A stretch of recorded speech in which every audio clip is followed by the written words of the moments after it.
We make peace a symbol of ours. In the name of peace we gather here now. Oh Lord, please make. Assalamu alaikum wa rahmatullahi wa barakatuh. May the peace and blessings of Allah be upon all of you. Welcome back to the proof that Islam is the truth. And we've been talking about some of the amazing miracles of the Quran, the scientific miracles, those facts that can be found in the Quran that leave us awestruck. How could this information be in a book 1,400 years old? And we were looking at those verses in the Quran concerning the development of the human fetus in the womb. And we also were reading a hadith of the Prophet Muhammad, may Allah's peace and blessings be upon him, when the Prophet Muhammad mentioned that when 42 nights have passed over the conceptus, Allah sends an angel to it who shapes it, makes its ears and eyes and skin and flesh and bones. And then he says, "Oh Lord, is it a male or a female?" And your Lord decides what he wishes and an angel records it. So it is at the 42nd day or just after the 40th day that it only then becomes identifiable. And this is a fact. This is a scientific fact. And it's very interesting. It's true also that the Prophet Muhammad, may God's peace and blessings be upon him, mentioned that there are some things that the knowledge of it is only known to Allah subhanahu wa ta'ala. And one of the things the Prophet mentioned is what is the sex of the child in the womb. As one of the Muslim scholars pointed out, is that this is only up until the 40th day. Because after the 40th day, according to this authentic hadith of the Prophet sallallahu alaihi wasallam, may God's peace and blessings be upon him, the angels know. The angel who is in the womb, shaping the conceptus, shaping the embryo, asks, is it a male or a female? And so from that time, of course, the angel knows. And if the angel knows, as the scholar pointed out, anyone can know. So this is also a truly amazing statement of scientific accuracy. And this is information that in reality we have only begun to discover recently. We also find that the hadith mentions the correct time for the recognizable growth of the features described, and the sex of the fetus can only definitely be determined after 42 days. Now this piece of information was only known after the invention of powerful microscopes, only decades ago. Now I've only mentioned this subject of the developing human being in the Quran and the hadith of the Prophet Muhammad briefly. There is, of course, a vast amount of literature available if you would like to study this subject more, and it's very easily available on the internet. And indeed, Dr. Zakir Naik has produced a very nice book called Modern Science in the Light of the Quran and Sunnah. So you can get hold of that from the Islamic Research Foundation, inshallah, if you want to explore that area more. But what I thought I would do is mention a quote from Keith Moore, who is the professor and chairman of the Department of Anatomy from the University of Toronto in Canada. And Keith Moore is one of the acknowledged experts in the field of the developing human being in its embryonic form. And his book, The Developing Human, is and has been for many years a standard textbook in universities and colleges all over the world. It's been translated into numerous different languages, and he was shown some of the statements in the Quran and the hadith or sayings of the Prophet Muhammad concerning the development of the human embryo. And having studied them, he came to a conclusion. And this is what he said. Until the 19th century, nothing was known about the classification of the stages of human development. A system of staging human embryos was developed around the end of the 19th century, based upon alphabetical symbols. And during the 20th century, numerals were used to describe 23 stages of embryonic development. This system of numbering the stages is not easy to follow, and a better system would be based on the morphological changes. In recent years, the study of the Quran has revealed another basis for the classification of the stages of developing embryo, which is based on easily understood actions and changes in shape. It utilizes terms that were used and sent by God to Prophet Muhammad, by the angel Gabriel, and recorded in the Quran. And he goes on to say, it is clear to me that these statements must have come to Muhammad from God, because almost all of this knowledge was not discovered until many centuries later. This proves to me that Muhammad must have been a messenger of God or Allah. Dear viewers, you need to think about this. Here is one of the experts, perhaps the expert in the field, examining the information that is in the Quran and that has been mentioned on the tongue of the Prophet Muhammad. And he is saying that not only is it impossible for this information to have been known by anyone 1,400 years ago, he also suggests that modern embryology should follow the system of development that has been mentioned in the Quranic verses.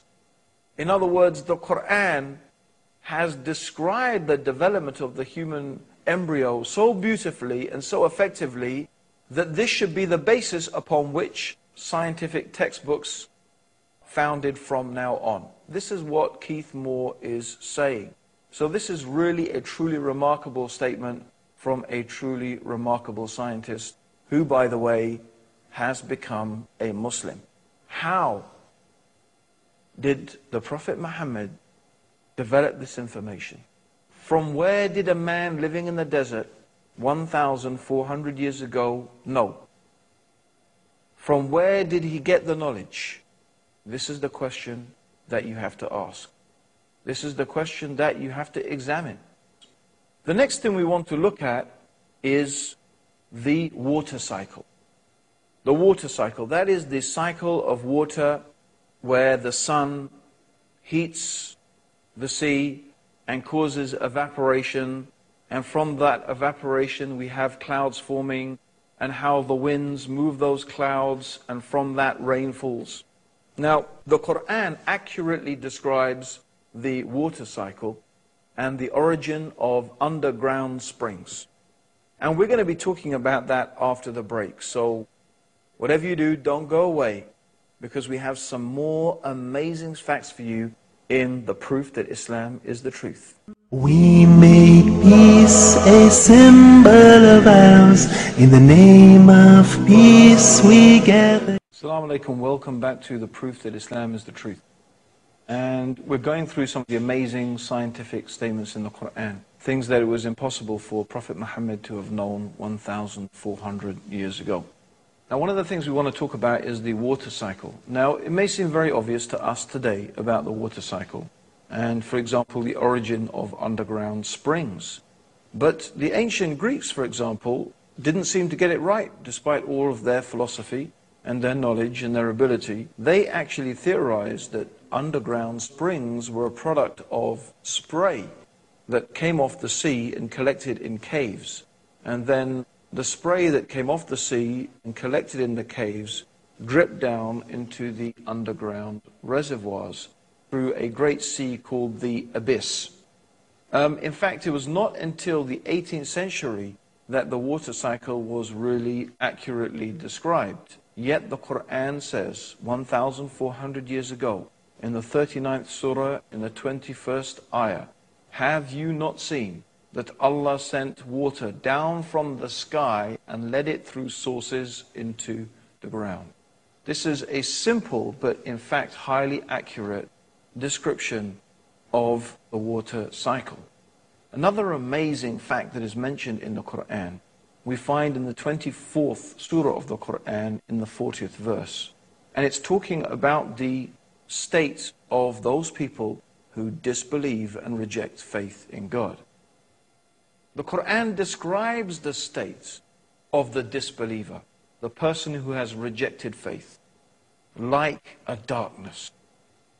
A darkness that is so dark, it is like the deep depths of darkness in a vast, deep ocean, overwhelmed with wave upon wave, topped by a cloud. If a man stretches out his hand, he can hardly see it. For any to whom Allah gives no light, there is no light.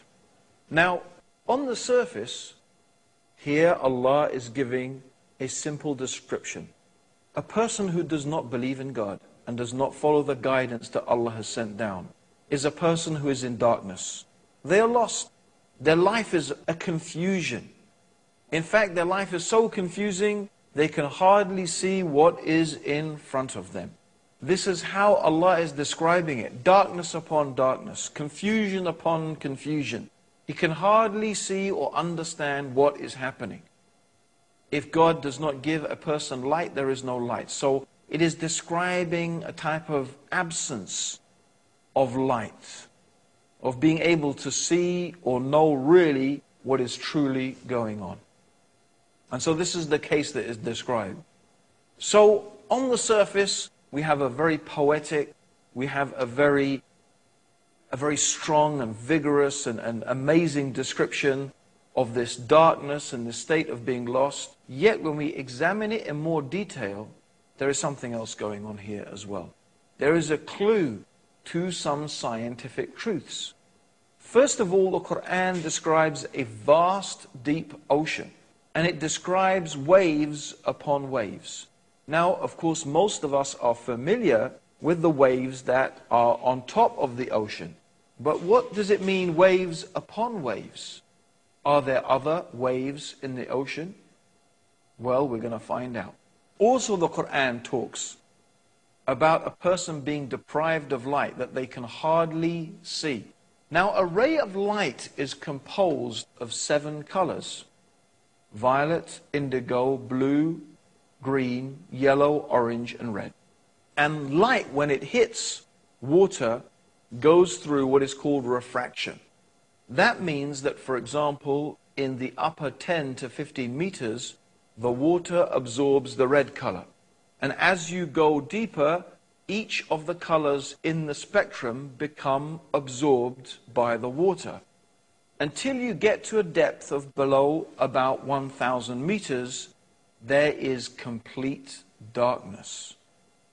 Now, what is amazing is that we also find in modern scientific discoveries that internal waves cover the deep waters of the seas and oceans, because the deep waters have a higher density than the waters above them. So waves upon waves. We have the internal waves in the deep, deep ocean, and then we have the waves on top of the ocean. And then the clouds and so on and so forth, they add to the darkness and the disparity and the breaking up and the refracting of light.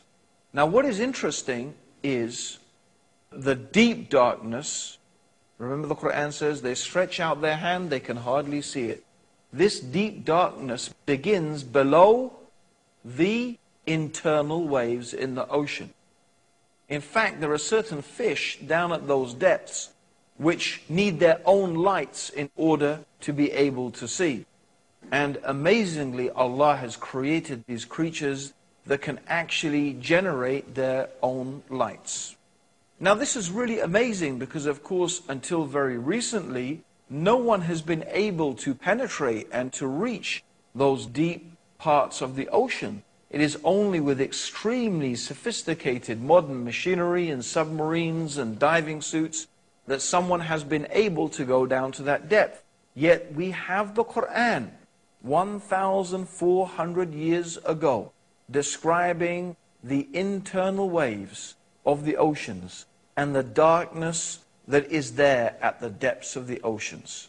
How on earth, how in the heavens could a man living in the desert 1,400 years ago have known about such detailed information about a science like oceanography? Well, Professor Rao, who is an expert in marine biology at the King Abdul Aziz University in Jeddah, says 1,400 years ago, a normal human being could not explain this phenomenon in so much detail.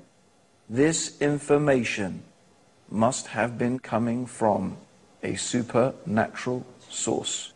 My dear viewers, this even is not the end of the amazing scientific statements in the Quran. Because the next thing I want to deal with is cosmology. The statements in the Quran concerning the universe. Now, until recently, or we could say up until the 1960s, there was a major controversy between scientists concerning the state of the universe.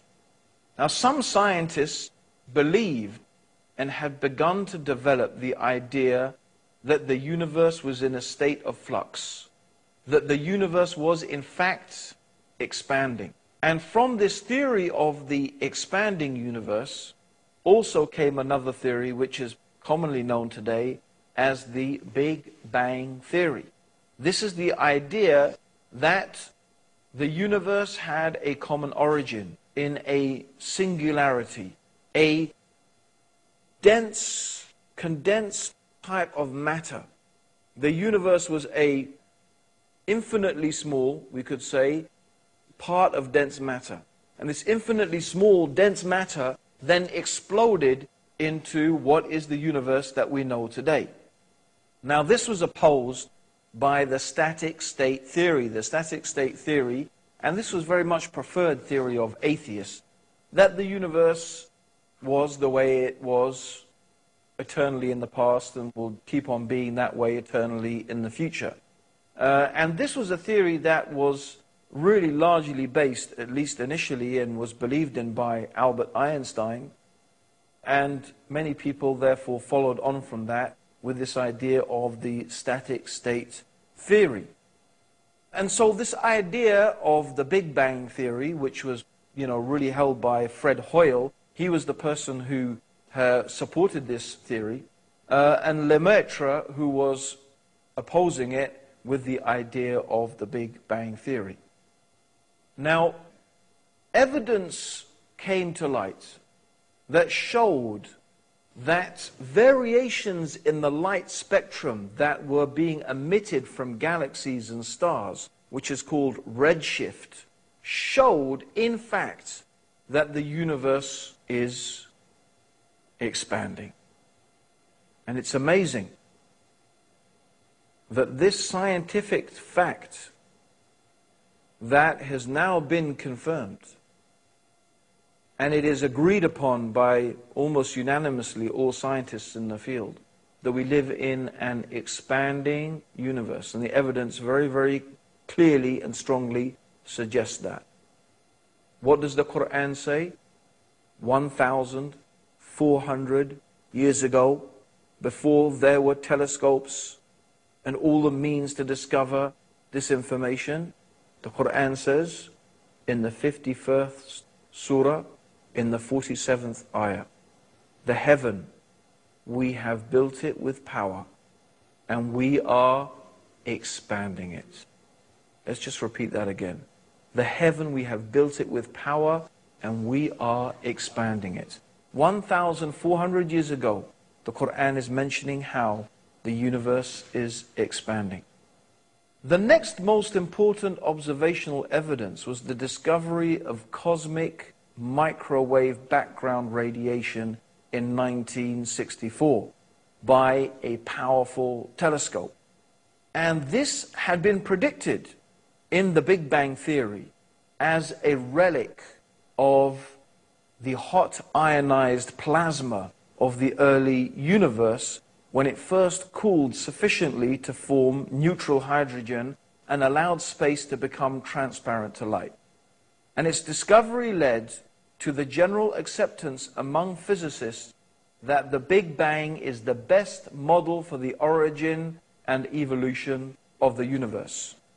What does the Quran say in the 21st surah, in the 30th ayah? Have not those who disbelieved known that the heavens and the earth were joined together as one united piece? Then we parted them, and we have made from water every living thing. Will they not then believe? The common origin of the universe, or the singularity that scientists believe today the universe originated from, and which led to the Big Bang. It is considered that the conditions of this singularity were so precise, it is almost inconceivable that it could be in that way, except that it has been made by an all-wise and powerful Creator. These are some of the amazing things that the Quran is telling us about the origin of our universe. The Quran also mentions that Allah turned to the heavens when it was dukhan. And the word dukhan in Arabic means smoke. This also accurately describes the hot, gaseous mass of the universe before the galaxies and the stars began to be formed. So here we have the Quran, 1,400 years ago, talking about the expanding universe, talking about the common origin of the universe, that the heavens and the earth were one, talking about the gaseous state, the smoke-like state of the early universe. This is in a book 1,400 years old, mentioning facts that scientists have only begun to discover today. And we have created from every living thing water. It's a fact that every living thing has its basis in and is fundamentally composed of water. You and me are about 70 to 80% water. We are made of about 70 to 80% water. A fact that has been mentioned in the Quran 1,400 years ago. Will you not believe? Will you now not believe? What will it take to make you realize and to understand that the Quran is the truth? That Muhammad is the messenger of God? This is more evidence, the proof that Islam is the truth. Join us for the next episode when we will be going through some more amazing facts from the Quran. Until then, Assalamu alaikum wa rahmatullahi wa barakatuh. May the peace and blessings of Allah and His guidance be with all of you.